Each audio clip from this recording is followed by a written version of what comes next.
ஒரு சைடு காவேரியுமே வக்கீல் கிட்ட நம்ம எதுக்கு சைன் போட்டு கொடுத்தோம், அது மட்டும் இல்லாமல் விஜய் எதுக்காக என்கிட்ட கன்சல்ட் பண்ணாமல் இப்படிப்பட்ட ஒரு முடிவு ஒன்று எடுத்தார் அப்படின்னு சொல்லி பயங்கர குழப்பத்தில் இருக்காங்க.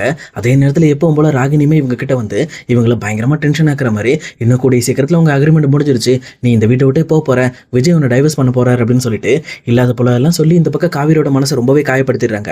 அவங்களுமே இந்த விஷயத்தை பற்றி நம்ம முதல்ல டேரெக்டாக நம்ம விஜய் கிட்ட பேசலாம் அப்படின்னு சொல்லி சரி விஜய் கிட்ட போகலாம் அப்படின்னு சொல்லிட்டு அங்கே போய் விஜய் கிட்ட பேச ஸ்டார்ட் பண்ணுறாங்க. ஆனால் அதுக்கு முன்னாடி விஜயுமே தான் மனசில் இருக்கிற ஒரு விஷயத்தை இவங்க கிட்ட சொல்லணும் அப்படிங்கிறதுக்காக ரொம்பவே தயங்கி இந்த பக்கம் காவேரி பக்கத்தில் வந்து, காவேரி நான் ஒரு விஷயம் சொல்கிறேன், நீ அதை கொஞ்சம் எனக்காக ஒத்துக்குவியா அப்படின்னு சொல்லி கேட்குறாங்க. இந்த பக்கம் காவேரிக்கு ஒன்றுமே புரியல.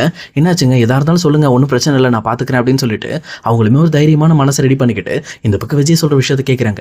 அப்போ விஜயுமே இருந்துக்கிட்டு இன்னைக்கு ஒரு நாள் மட்டும் நம்ம வெண்ணிலா வந்து நம்ம ரூமில் இருக்கட்டுமா, சொல்லப்போனால் அவங்க கிட்ட நான் கொஞ்சம் நேரம் பேசணும் அப்படின்னு சொல்லி சொல்கிறாங்க. இதை கேட்டோன்னு இந்த பக்கம் காவேரிக்கு தூக்கி வாரி போடுது.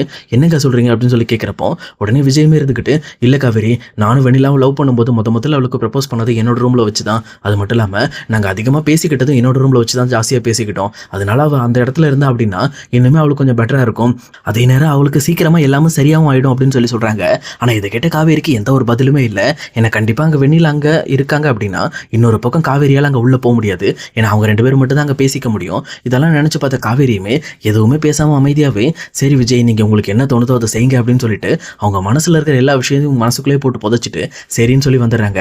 ஆனால் இங்கே காவேரி தான் மனசில் இருக்க விஷயத்தை விஜய் கிட்ட கேட்டுட்டா கூட அவங்களுக்கு இந்த அளவுக்கு வருத்தம் இருந்திருக்காது. பட் ஆனால் அது சொல்லாமல் இருக்கிறதே அவங்களுக்கு ஒரு பெரிய வருத்தமாக இருக்கு. அதே நேரத்தில் விஜயுமே இந்த பக்கம் காவேரி மேலே தான் இன்ட்ரெஸ்டாக இருக்காரு. பட் ஆனால் இங்கே வெண்ணிலாவை சரி பண்ணுறதுக்கு ஒரே வழி இருக்குன்னா, வெண்ணிலாவை குணமாக்கி அவங்களுக்கு ஒரு நல்ல வாழ்க்கையை அமைச்சு கொடுக்கறது தான் அவரோட சாட்டிஸ்ஃபேக்ஷன். அதுக்காக தான் அவர் எதையுமே பண்ணி போராடிக்கிட்டு இருக்காரு. சொல்லப்போனால் இந்த பக்கம் விஜய் மனசில் இருக்கிற விஷயம் இங்கே காவேரிக்கு தெரிஞ்சால் ரொம்பவே நல்லா இருக்கும். பட் ஆனால் அது தெரியாததுனால இங்கே ரோகிணியுமே சேர்ந்து அவங்கள பயங்கரமாக வெறுப்பேற்றிட்டு இருக்காங்க. அதனால பயங்கரமாக மன உளைச்சலுக்கு ஆளாயிட்டு இருக்காங்க காவேரியுமே. ஆனால் கூடிய சீக்கிரத்தில் விஜய் டைரக்டாக வந்து இங்கே காவேரி கிட்ட இந்த விஷயத்த சொல்கிற மாதிரி இருந்தால் ரொம்பவே நல்லா இருக்கும். பார்க்கலாம், அடுத்து வர சீரியலில் நம்ம இதே மாதிரி வரும் அப்படின்னு சொல்லி எதிர்பார்ப்போம்.